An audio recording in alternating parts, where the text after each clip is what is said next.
welcome back to the channel. Today, Jason, what are we doing? Today we've been given the keys to an Evo 6, but this is the most legit rally car I've ever been in my entire life. You have no idea what this thing feels like. So, firstly, thank you so much to Richard Weaver for letting us take this out. Yeah, I've given the keys to Jason because he's driven it. You know what you're doing with this thing, so I put my hands up and say, you just do it. So, sequential blocks, 350 brake horsepower, which, oh, that's not a lot of power. 500 foot-pound of torque. This is a legit rally car. Complete carbon Kevlar underneath, carbon fibre door cards, wrap-around seats. It's got nothing. The fuel line is like right there. There's a fuel line right there. Next to your legs. The smell of fuel in here is unreal. Yeah. 102 octane this thing runs on. It is pure insanity, and it's got number plates. I can't believe this has got number plates. Just sat here idling. It's like, rah, rah, rah, rah, rah. She's got cams fully forged. Sequential shifter. Oh my god! Oh my god! He's so plated rally art diffs as well. It's the most legit race car. Right.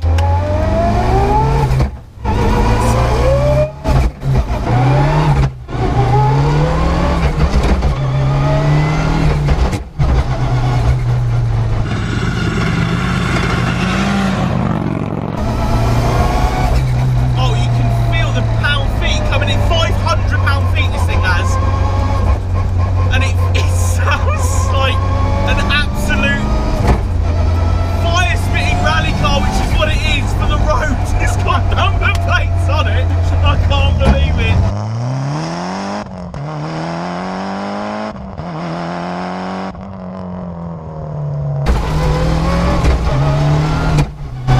It is a symphony of noise, isn't it? I mean, the sequential on its own is whining so much that I'm having to shout over it. I love that. Oh my god. Oh. Scared. Jason is scared, everyone. So scared right now.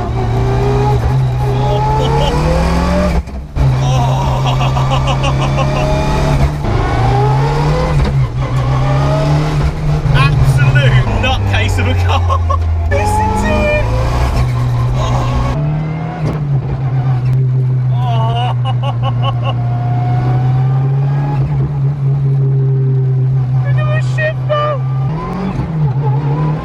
Oh my. I've got no word, nor am I. The sequential is so. That is the most badly geared change ever in a Tacoma like that. You can hear everything moving in the car because there's obviously nothing in it.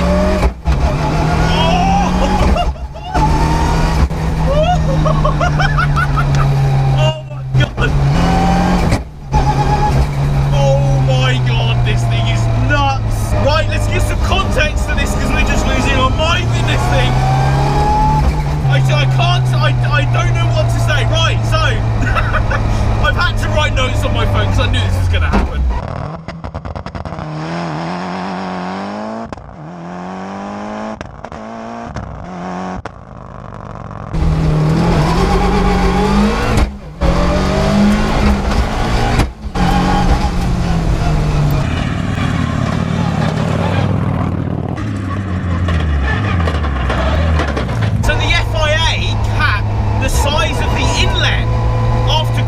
So this car is a legitimate rally car, it's legitimate, so it has everything, even down to the inlet size. So to cap the power at 350, that's what they did, they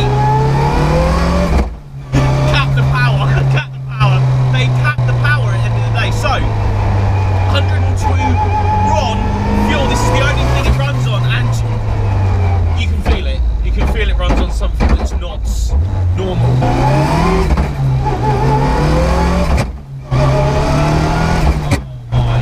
Is that pinning you to the seat? Yes, he's pinning me to the seat. 3 bar of boost. 3 bar of boost. Alcon 6 parts and 4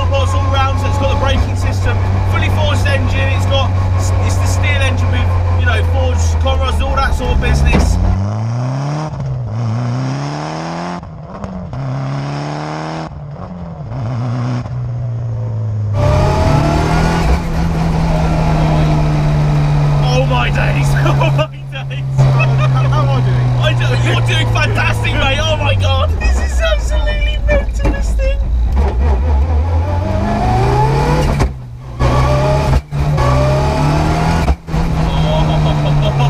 There's so much going on in this, guys. It's an attack of the senses is what it is. Concentration on your face.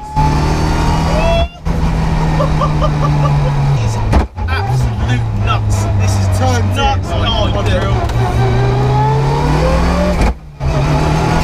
I just want to point out that I've driven a few Evos. yeah, driven a few Evos. This does not feel like an Evo. It's not an Evo. This isn't an Evo, it's a rally car on the road is what it is. I can't believe the noise from everything, it's just insane. The thing is it's got number plates on it. It's got number plates on it. I can see the fire extinguisher right there. Yeah. And the smell of what you can't smell is the smell of fuel in here. And it's 102 controlled fuel. It's so strong. It's unnerving in a way because you think fuel. Oh god, something's happening, but that's a race car thing. That is. Right, so we're with Richard, the owner. We're going to go through the car and just explain to you exactly what's going on with this thing because it's not a normal car, is it, mate? It's not a normal car. This thing. So. We'll start by just an overview of the car. It's a 2000 Evo 6 and it's the most rally car with number plates you can get. Pretty much, yeah. So let's go through the engine. What sort of engine have we got? We've got like a Evo 6 engine, but obviously it's been built for competition, so it's a full steel engine. So steel crank, rods, forged pistons, swanky set of cams. So it's bulletproof, you know, for the purpose of competition. With these cars, they don't rev particularly high because they have, for the regulations, they have a restrictor on them. So consequently, you run, you know, the ordinary turbo that you'd run. So this has got an Evo 9 turbo. So you're restricted to 34mm. So effectively, that's strangling. I did talk about it. Yeah, the regulation of it being only 350 brake horsepower because of you know certain setups, really more than anything. You were saying after Group B. It mainly was down to that whole inlet being restricted so they could cap the power so people did die all the time basically. So the idea of restricting the horsepower was in the era of Group B in the 80s, whilst people revere it as an amazing period of rallying, and of course it was because it took the rallying to the people. It was like F1 on the gravel stage. Fortunately the machines were fairly agricultural. Safety wasn't definitely not the primary driver, and it was all about performance. So with high octane fuel, which is up to the maximum regulation octane fuel, which is 102 RON. So that's where you're getting that difference, is because a lot of people won't really understand the whole idea of being 500 foot-pound and 350 brake. That's why. But that's what takes you out of the corner pretty quick. Yeah. You don't need a lot of revs to do that, and of course when you run things like anti-lag systems, of course the power and torque is instantly available. Yeah, which we've just realised. I've just realised it pinned me in the seat straight away. I've never felt that. Never felt that in my life. Even with supercharged cars, I've never felt that instantness from any engine. Absolutely. I mean, it's the way just of nuts. It is like the sort of power you get out of a very, very aggressive, normally aspirated car. You hit the throttle and the power's delivered almost before you've hit the throttle, isn't it? It just snaps your neck off. Coming under the engine bay, external reservoirs. So Group A. Well, that's suspension? Kind of like, well, yeah, you could call it Group A suspension. I mean, basically, it's a competition three-way suspension. So you see these on a lot of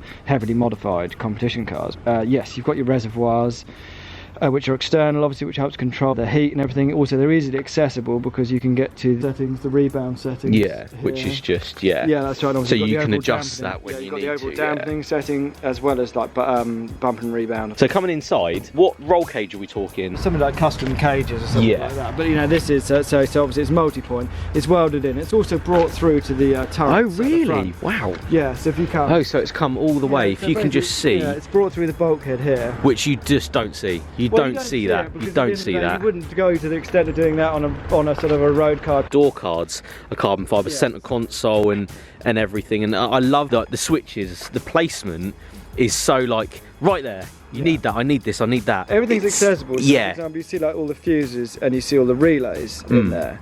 You know, everything, you can get at it all. You know, at the end of the day, if you have a problem, you need to be able to... You sat by the side of the road, you want to pull it out and put it back in as quickly as you can. You're not phoning up the AA. No, that's it. Shifter as well, the sequential box. Just the whine and the motion of you going through those gears is something you'll never experience in any other car that hasn't got something like that. It's a Drenth sequential gearbox. It's got 5 forward ratios, and obviously it's got a reverse.